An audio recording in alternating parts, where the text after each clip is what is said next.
Pinakakasuhan na ng Justice Department ng qualified trafficking in persons at kidnapping for ransom ang dalawang Chinese middle managers ng sinalakay na pogo sa Porac, Pampanga. Nakatutok si Salima Refran. Oy, sino yan? Oy. Isa ito sa mga gumulantang sa mga pulis sa labas ng sinalakay na Lucky South 99 Pogo Hub sa Porac, Pampanga noong Hunyo.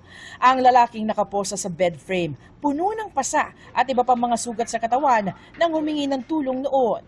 Isa lang siya sa mga Pogo worker sa Porac Pogo Hub na nakaranas umano ng pang-aabuso doon at ang ilan dinukot at sapilitan pa umanong pinagtrabaho doon.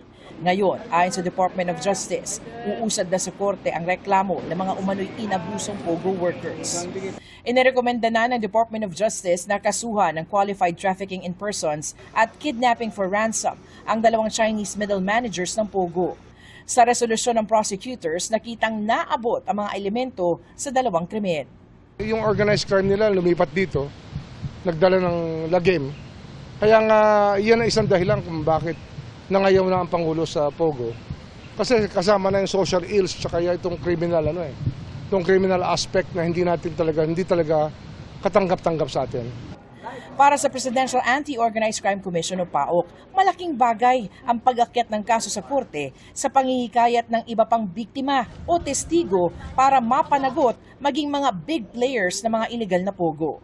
Yung pag ganito kasi, yung nagiging cooperative yung mga witnesses natin, yung mga complainants, madali nating mapapausad yung ating kaso laban dito sa mga big players na sinasabi mo like yung former mayors Alice Go and sila Cassandra Ong. Sila kasi yung mga malaking pangalan na nababanggit dito.